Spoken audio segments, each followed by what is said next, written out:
oración. ¿Puede un ciego guiar a otro ciego? ¿No caerán los dos en un pozo? El discípulo no es superior al maestro. Cuando el discípulo llegue a ser perfecto, será como su maestro. ¿Por qué miras la paja que hay en el ojo de tu hermano y no ves la viga que hay en el tuyo? ¿Cómo puedes decir a tu hermano, hermano, deja que te saque la paja de tu ojo, tú, que no ves la viga que tienes en el tuyo? Hipócrita, saca primero la viga de tu ojo y entonces verás claro para sacar la paja del ojo de tu hermano. No hay árbol bueno que dé frutos malos, ni árbol malo que dé frutos buenos. En efecto, cada árbol se reconoce por su fruto. No se recogen higos de los espinos, ni se cosechan uvas de las zarzas. El hombre bueno saca el bien del tesoro de bondad que tiene en su corazón. El malo saca el mal de su maldad, porque de la abundancia del corazón habla la boca. Palabra del Señor. Gloria a ti, Señor Jesús.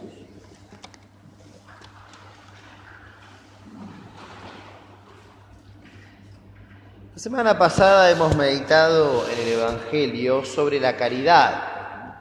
La caridad que, como sabemos muy bien, es amar a Dios sobre todas las cosas y amar al prójimo por amor a Él. Y en este Evangelio esto está muy relacionado con la caridad, porque acá se nos habla de no juzgar al prójimo y se nos habla de la corrección. Así que todo esto tiene mucho que ver, porque de hecho la corrección fraterna es un acto exterior de la virtud de la caridad, dice Santo Tomás. Y además de eso, el inclinarse a pensar bien del prójimo también tiene que ver con la justicia y con la caridad, ¿no? Así que las dos cosas podemos decir, todo el Evangelio está íntimamente relacionado. Por eso el Señor nos exhorta a no juzgar, para no ser juzgados. Si uno se pone a pensar, en realidad el hombre siempre vive juzgando, ¿no? Porque uno dice, ¿no es cierto? No sé, me siento o me levanto, qué sé yo, digamos, ¿no? Como o duermo, no sé, o voy a trabajar o voy a ver a mi mamá, qué sé yo, etcétera, ¿no? Entonces uno dice, eso es un juicio, evidentemente. Entonces el hombre no puede no juzgar, ¿no? Porque uno dice, no sé, el perro es blanco, entonces estoy haciendo un juicio acerca del perro, qué sé yo, digamos, ¿no? Lo que fuere. Entonces siempre vivimos haciendo juicios. Es la operación más importante de la inteligencia, digamos. Pero lo que acá el Señor quiere decir cuando no tenemos que juzgar es no juzgar precipitadamente, no juzgar inadecuadamente. ¿Por qué? Bueno, porque evidentemente el juicio corresponde, como he dicho, al ser humano, pero el juicio tiene que ser hecho según la caridad, según la recta razón y hecho según a quién le corresponde hacerlo, ¿no? Porque si a mí no me corresponde hacerlo, entonces eso sería un juicio inconveniente, ¿no? Y si yo concluyo rápidamente algo que no es, entonces eso se llama juicio temerario. Y esos juicios o esas cosas que uno a lo mejor no las dice, pero las tiene solamente acá adentro en nuestra inteligencia, entonces eso tarde o temprano tiende a manifestarse. Tiende a manifestarse con un comentario, con un gesto, ¿no? ¿No es cierto? Con una forma de proceder, etcétera, ¿no? Por eso Santo Tomás dice que el acto interior tiende al acto exterior. Por eso también el texto sagrado nos advierte de que nosotros tenemos que dominar nuestros pensamientos. A eso apunta, ¿no? Porque todo lo que uno juzga, ¿no? O tiene adentro, tarde o temprano tiende a manifestarlo hacia afuera. Y entonces uno podría decirse, ¿qué quiere decir el texto? ¿Que no tenemos que juzgar a nadie? Bueno, no, porque algunos tienen obligación de juzgar. Por ejemplo, los papás de familia tienen que decirle a sus hijos, ¿no es cierto?, esto está bien y esto está mal, y eso es un juicio, ¿no? O este chico es bueno para que seas vos su amigo y este otro más vale no, ¿no es cierto? O también quien está a cargo, ¿no es cierto?, de las instituciones, ¿no es cierto?, de lo que fuere, también tiene que hacer un juicio, porque tiene que decir, ¿no es cierto?, no sé, o de una empresa, o lo que corresponda, uno dice, bueno, contrato a fulano sí y a mengano más vale no. Entonces eso es un juicio, ¿no? Entonces uno vive haciendo juicios, digamos, ¿no? Pero claro, ese juicio tiene que tener fundamentos.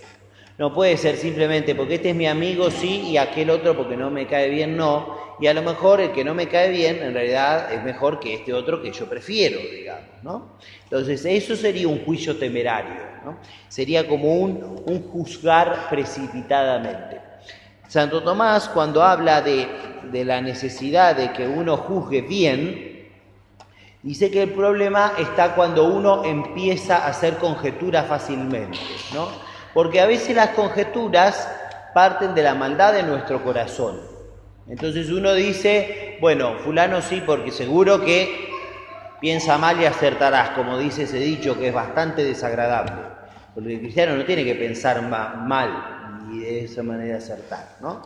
Otro de los motivos por el cual está muchas veces mal conjeturar es porque a veces uno y conjetura hacia el mal, porque a veces uno se deja guiar por la ira, o se deja guiar por el rencor, o se deja guiar por el odio, o se deja guiar por la envidia.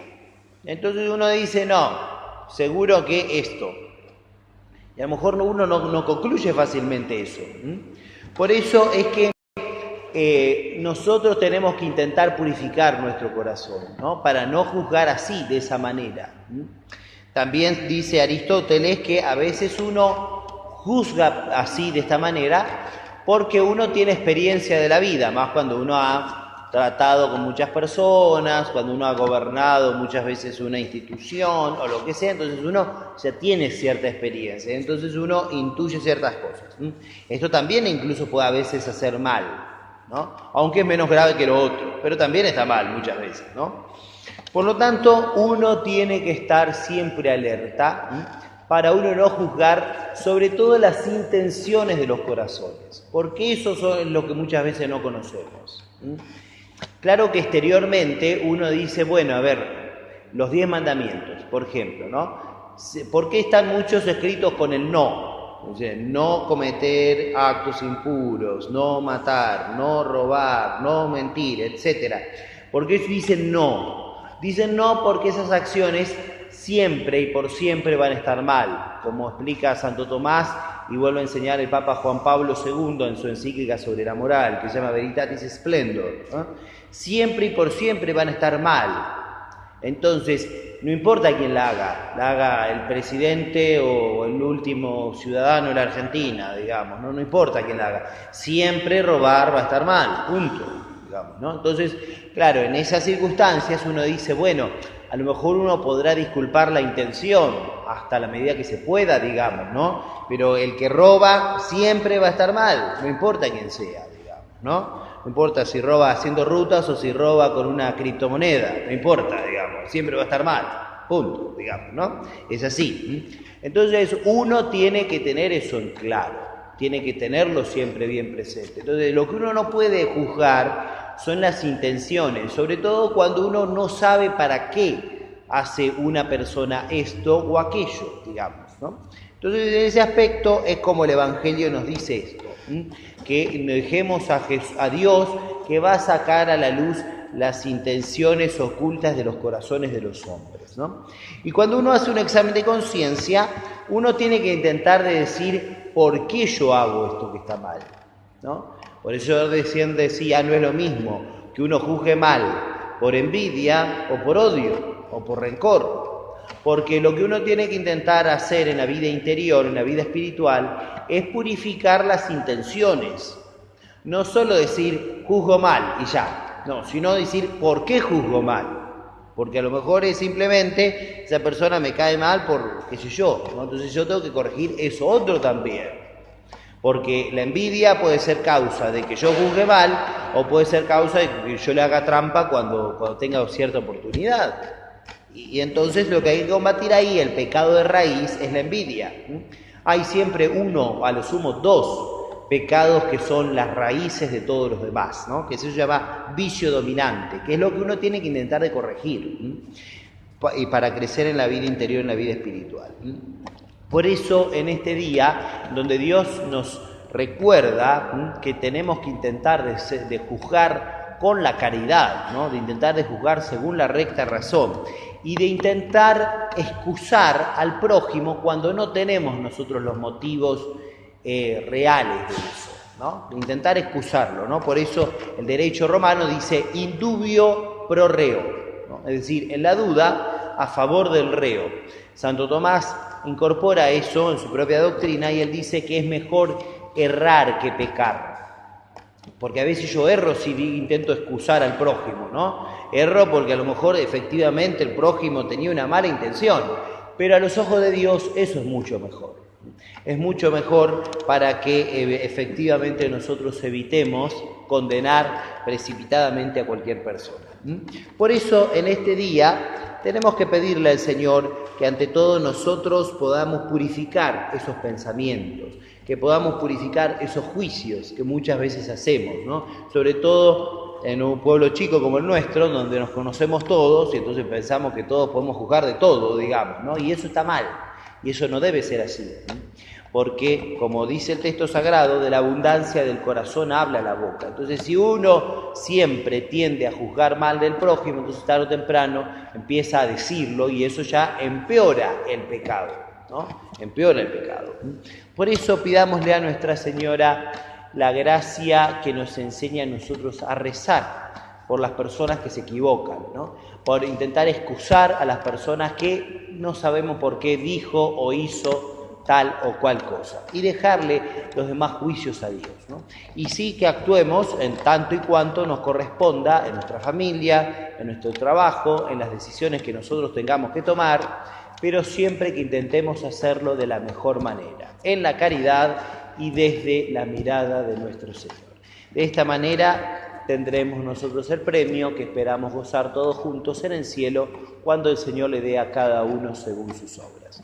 Que la Virgen Santísima entonces nos conceda siempre proceder según la caridad de nuestro Señor Jesucristo, el mismo Señor que tuvo siempre la intención de excusar incluso a los malos y a los desagradecidos, a pesar de que el Señor sí conocía las intenciones ocultas de los corazones de los hombres. Que Nuestra Señora entonces nos conceda proceder siempre desde la caridad, para que así también un día seamos juzgados con la mirada de Dios, porque el Señor dice en el Evangelio que el que practique la misericordia la va a alcanzar en el día del juicio.